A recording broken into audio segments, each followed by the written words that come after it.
Bien, en el día de hoy vamos a retomar una serie de ítems acerca de Emmanuel Levinas, en el cual se han construido respuestas tentativas o desarrollos teóricos breves en función de hacer un análisis más puntual a sus ideas.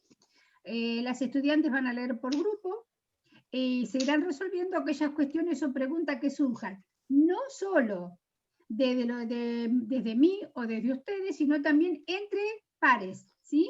Cualquiera de ustedes que tenga preguntas con respecto a lo que expuso su compañera, por favor, levanta la mano, abre el micrófono y las hace porque todo va en función de esclarecer. Muy bien, escucho las primeras respuestas, los primeros trabajos.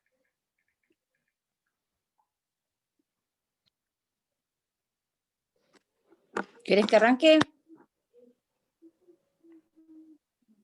¿Querés que lea? Bien. Bueno, voy a hacer la respuesta 1, donde dice, ¿cómo apunta el reconocimiento del ser?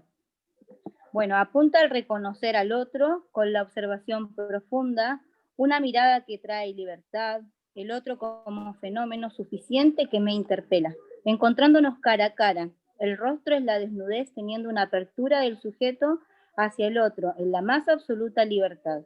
El fenómeno del otro que me interpela y requiere un arduo trabajo de ponerse en su lugar.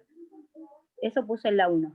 Bien, a ver, chicas, ¿tienen preguntas con respecto a su compañera? Leí la primera frase. Sí, ¿quién habla? Leí la primera frase, Amanda. Apunta a reconocer al otro. No, la primera frase.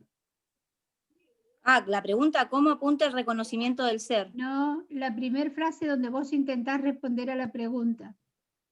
Bueno, con la observación profunda, una Ahí mirada está. que... No es una observación profunda, sino con la percepción cercana del fenómeno. No te olvides que Levinas es un fenomenólogo. Con la percepción cercana del fenómeno.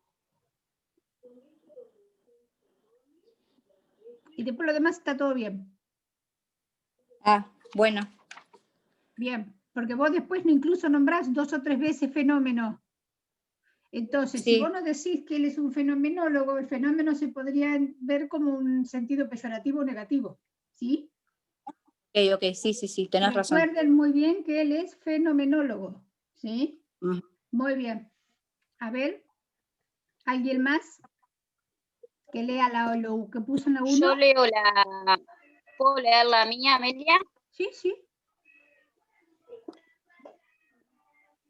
Bueno, yo también esa pregunta, ¿cómo apunta el reconocimiento del ser?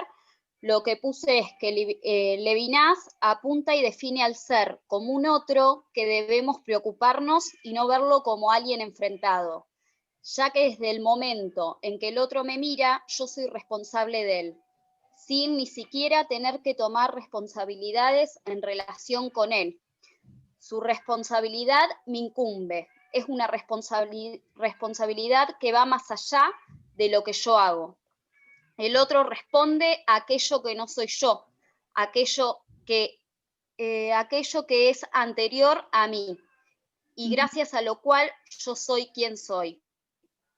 La cercanía hacia el otro no es para conocerlo, por tanto, no es una relación cognoscitiva, sino una relación de tipo meramente ético, en el sentido de que el otro me afecta y me importa, por lo cual me debo encargar de él, incluso antes de que yo lo elija. Eso significa que no podemos guardar distancia con el otro.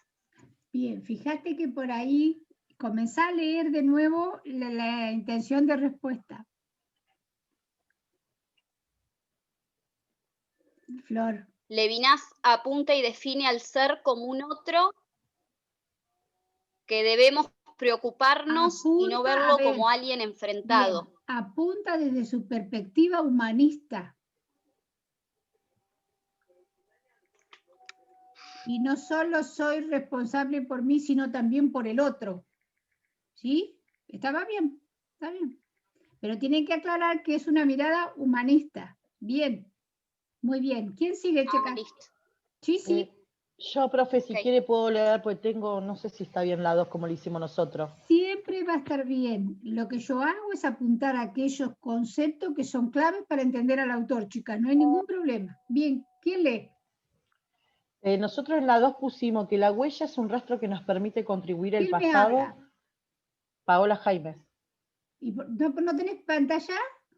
Sí, pero si pongo la pantalla tengo mal internet, no se escucha bien. Bueno, entonces te escucho. Bueno, la huella es un rastro que nos permite contribuir al pasado, construye el futuro, que serían los niños, y la cultura general y lo que hacemos por el otro. Sí. ¿No? Bien, ¿quién iba a hablar?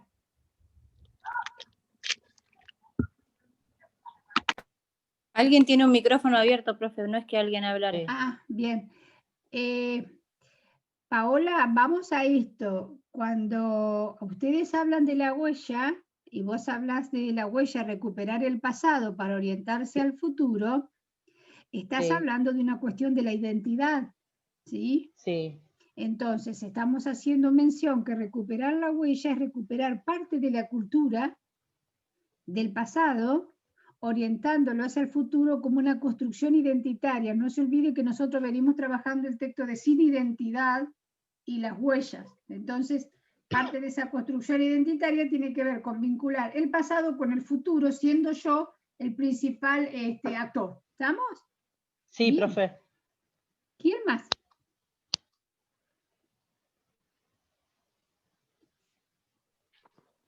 Profe, nosotras tenemos una Habla más fuerte, conclusión. Nati. Nosotras tenemos una conclusión en general, como hicimos la otra vez con todas las preguntas, porque todo se relaciona con subjetividad, entonces ya lo cargamos en el chat. Si quiere yo se lo leo una parte y usted me dice hasta dónde. Lo vi. Ajá. El ¿Quiere tema que es lo lea? que la confusión de ustedes viene en el concepto de subjetividad. Porque el concepto de subjetividad en Levinas tiene que ver con el sufrimiento, con el dolor y con la vulnerabilidad. ¿Sí? Sí. En Levinas. Y la subjetividad que ustedes vieron conmigo tiene que ver con la subjetividad como proceso humano a lo largo de toda la vida. Lo que quiero decir es esto, que la subjetividad de lo que yo hablo es una subjetividad como construcción humana, individual, que se relaciona con las otras. La subjetividad de la que habla Levinas es en referencia al otro, no a él. ¿Sí? Sí. ¿Se entendió, Natalia? Sí, lo estuve mirando. Sí. Relacionándolo con alteridad, con otredad y con la huella, en reconocimiento en el otro, eso, ¿no es cierto? No con uno, claro, sino con el reconocimiento del otro. Sí, tal cual. Así que ahí le tenemos que arreglar eso nosotros, entonces. No tienen que arreglar nada, lo tienen que pensar. Porque no se trata de corregir, sino de, en el caso mío, como especialista, le voy puntualizando la mirada del autor. Ustedes no tienen que corregir, sí, anotárselo en el borrador para que a ustedes le quede la idea a lo que respecta. La subjetividad para Levinas está enfocada al reconocimiento del otro. Sí. La subjetividad del texto mío tiene que ver con la construcción propia del sujeto, de su habitar en el mundo. ¿Sí? Son dos cosas diferentes. Sí. Muy bien. Es una construcción compartida, ¿no es cierto? ¿La de Levinas? Sí. No. De compartir con el otro. No, de reconocer más que de compartir, porque yo pienso al vulnerable, quiere decir que en ese momento yo no soy vulnerable. Estoy reconociendo en el otro la vulnerabilidad o el daño. ¿Sí? Sí, si nosotros quisiéramos vincular la subjetividad de Levinas con la intersubjetividad de que habla Márquez Fernández, ahí sí lo podéis vincular, porque la intersubjetividad es subjetividad con otros. Sí. ¿Se entiende? Bien. Sí. O sea, profe, lo que usted quiere decir es que tenemos que reconocer al otro, ¿no? Lo que Levinas quiere decir. Claro, que debemos reconocer al otro, que somos responsables del reconocimiento sin que el otro lo pida. Bien. Como por ejemplo, profe, cuando nosotros vemos, mi mamá es trabajadora social, entonces trabajó un tiempo con las chicas que estaban viviendo en el Hogar San José. Cuando empezamos a trabajar con él en un taller, nosotros no tenemos un problema, o sea, yo no soy, a mi papá me abandonaron, pero yo al reconocer en ellas el abandono, reconozco su necesidad, esa es la mirada de subjetividad que habla Levinas, ¿no? Sí, pero hay que tener mucho cuidado, Amanda, de tener lecturas, ¿sí? Muy focalizadas en función de asistir al otro. Yo lo debo asistirlo en su vulnerabilidad sin que el otro si el otro me da lugar. No me debo meter en la vida del otro y decir, yo te voy a dar por tal y tal cosa. No, lo que yo te quiero, sino que reconocer la condición, no estoy hablando del otro. Bien, sino que pero a lo que yo voy es que a veces cuando uno reconoce la condición y busca ponerse en el lugar del otro, puede herir la subjetividad si el otro no te pide ayuda. A veces en las buenas intenciones le ponemos todo al alcance y el otro te dice, no, yo no quiero lo que vos me querés dar. Y está en su derecho. Sí. Eso tiene que ver con la libertad de la que habla Levinas. El otro es siempre misterio y libertad. No se olviden de eso, ¿sí? O también el otro no quiere de la forma que uno se la quiere dar. A ver, yo voy a ser hospitalario con el otro si el otro quiere que yo lo cobije. Si no, me va a ofrecer resistencia. Debo respetar su libertad. Por más que yo reconozca, así, ¿cómo puede decirme que no si yo sé que lo está necesitando? Bueno, pero cada uno construye su mundo. Y son misterios, diría Levinas. Claro, como por ejemplo nos pasó en Chile también con los mapuches, que por ejemplo el Estado les dio un montón de máquinas agrarias y les dio un montón de máquinas que ellos nunca pidieron. Entonces ellos decían, pero ¿para qué nos dan esto si nosotros no lo pedimos, no lo necesitamos? Entonces la mirada del Estado es de asistencialismo. Pero como a veces lo que ahí pasa otra cosa, Amanda. La mirada del Estado socorre ante las necesidades. Lo que falta ahí es una implementación de políticas educativas en la zona para que los mapuches comiencen a aprender el manejo y a ver el beneficio de su producción. No, es que a ellos no les interesa eso. No, pero cuando uno pone el ejemplo, tiene que ponerlo en contexto, es decir, porque si no es muy fácil decir le dieron y no le sirven. No, es que ellos, por ejemplo, porque no hay una política educativa que los lleve a utilizar esos recursos como un bien. Claro. Sí, es lo mismo que le den máquinas de coser a las mujeres y que ellas no sepan ni lo que es un hilo, ni lo que no es cómo manejar una... Que no les claro, cómo claro. En ese caso estaría viendo, como decís vos, ellos están vulnerables y yo les doy esto.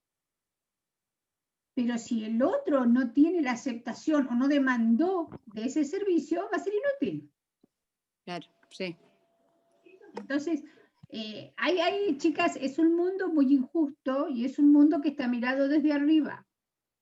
Entonces, yo les pediría a ustedes, si tienen tiempo y tienen ganas, el viernes 9 vamos a estar con la profesora Viviana Mugia, que es jefa de área de ahí, del instituto. Vamos a estar trabajando en un conversatorio con México acerca de las infancias. Y en mi caso, yo siendo docente de ustedes y de la secundaria, voy a presentar un trabajo que habla sobre las infancias y las juventudes. Se va a transmitir por YouTube, yo voy a subir después la dirección. A mí me gustaría, no que me escuchen para decir es mi profesora, sino para hacer el análisis de lo que uno puede llegar a decir. Yo tengo una mirada muy crítica acerca de la educación y del mundo adulto, ya se los he dicho, con respecto a las infancias. Entonces, habría que mirar dónde nos paramos para mirar la infancia. Estamos paradas en el mundo adulto y creemos que los jóvenes, los niños, los pequeños deben aprender solamente de lo que nosotros los decimos y nadie los escucha. Es decir, nadie los escucha en el sentido profundo del habitarse humano que tiene que ver con esa construcción subjetiva y su autonomía. Los escucho porque me pide pan, porque tengo que bañar, pues lo otro. A lo que yo voy es que los educadores debemos mirar lo otro y animarnos a ser niños, animarnos a jugar con la infancia, en vez de estar constantemente bajando cuestiones. Entonces, sí, bueno, si ustedes tienen tiempo, yo les voy a subir después por YouTube, el que quiere lo mira, el que no, no. No les voy a preguntar si quiere si lo miraron, pero sí para que vean dónde estoy parada con respecto a la filosofía y a la educación, a la formación de ustedes en la educación primaria. Creo que hay ¿A qué hora es, profe? Dinos la hora, profe, después. ¿A qué hora es? Ahora. Miren, es a las 7 de la tarde de acá, el viernes. La profesora Viviana Murgia va a hablar de las prácticas y yo voy a hablar de filosofía con respecto a las infancias y las juventudes. Pero me gustaría que lo miren para ver desde dónde miramos, chicas, porque pareciera que si no todo se queda aquí. Bueno, y además en ese conversatorio va a haber gente hablando de las infancias. Ventana sobre la infancia se llama el evento. Y van a estar todos trabajando cuestiones de la infancia. Entonces sería interesante que los miremos, ¿sí? Bien, continuamos con el ítem 2, por favor. Hola, profe, ¿le leo el mío? Sí, sí. Yo ya se lo había compartido un poco en el chat, pero me faltó seguir escribiendo. Pusimos con mi compañera, sí, bien. Pusimos esto. Pusimos, el rostro está en la huella de lo ausente, absolutamente caduco. Y después sacamos un pequeño fragmento de Paul Valéry, donde dice, profundo tiempo ido nunca bastante, y que ninguna introspección podrá descubrir en sí. La significancia de la huella nos pone en relación lateral, inconvertible en rectitud. Pero si la significancia de la huella no se transforma en la rectitud, ¿qué marcó el signo, el cual revela e introduce el ausente significado en la inmanencia? Es porque la huella es más allá del ser. La huella es la inserción del espacio en el tiempo, el punto en el que el mundo se inclina hacia un pasado y un tiempo. ¿Qué Pusimos entendieron así ustedes de eso que acabas de leer?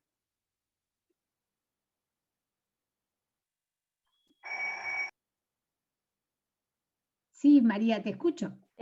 Sí, entiendo como que, o sea, hablaban de relacionar la huella. Yo relaciono, o sea, la significancia del ser lo pongo en la huella, digamos. Como que todos tenemos una huella y tiene significado. Yo lo entendería algo así. ¿Y la ausencia? Estoy hablando con todas, ¿eh? ¿Y la ausencia qué implicaciones tendrá en eso que vos estás hablando de la construcción humana?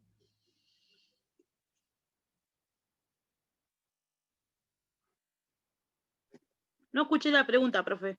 ¿Y la ausencia qué tendrá que ver?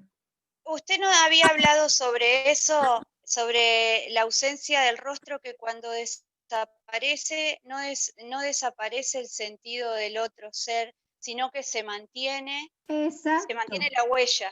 Esa es la huella.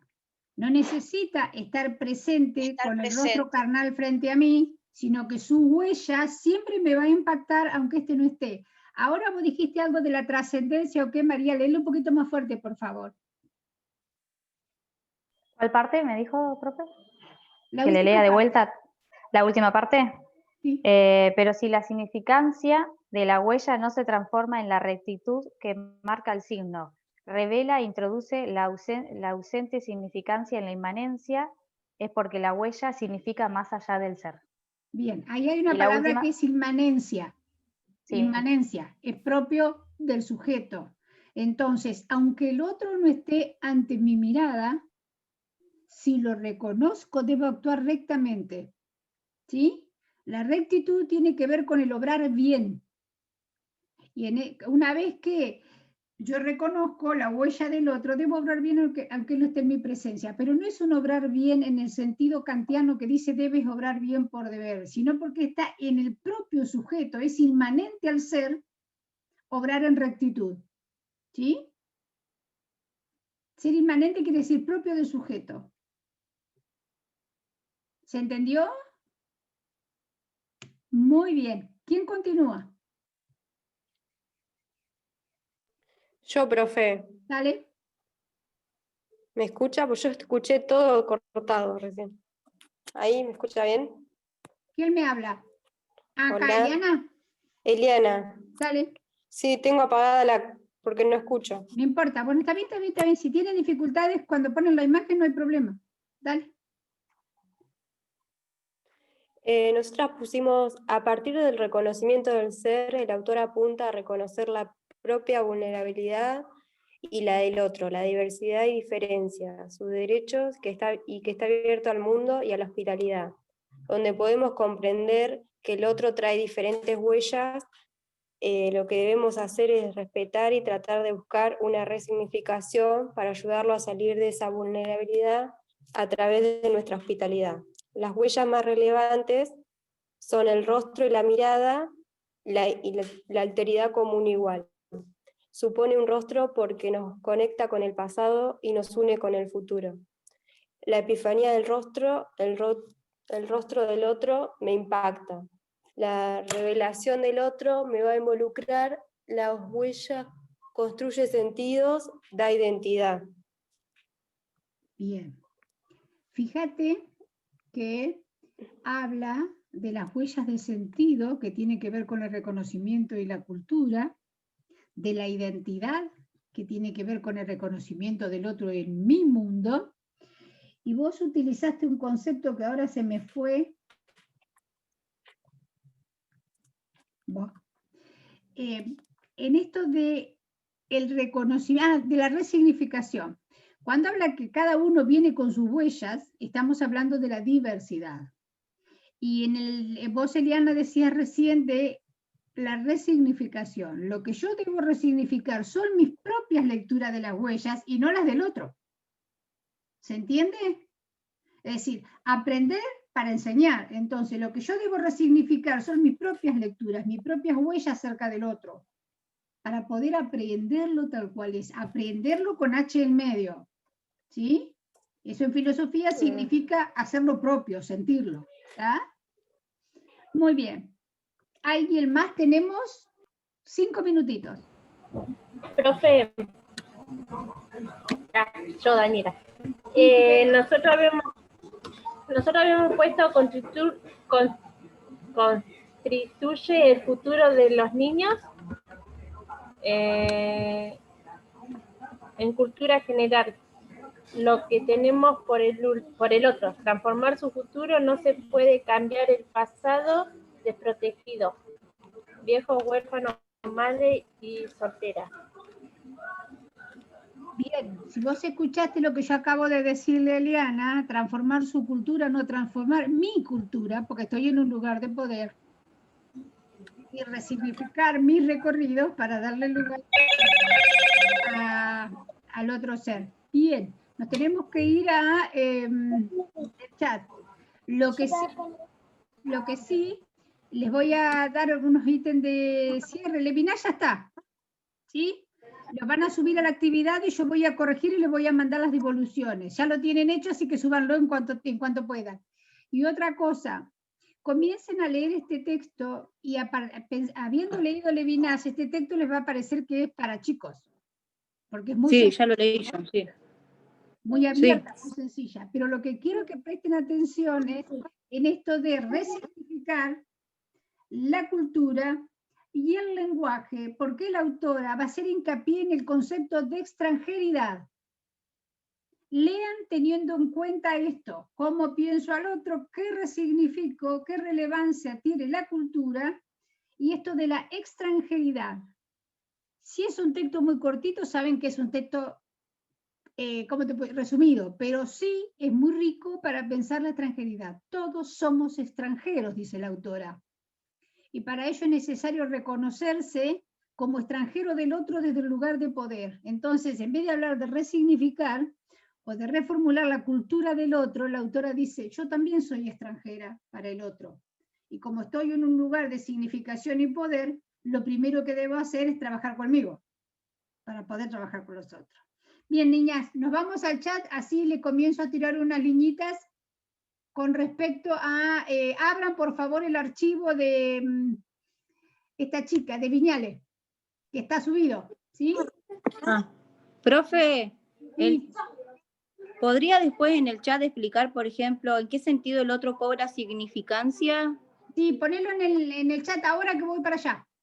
Dale, gracias.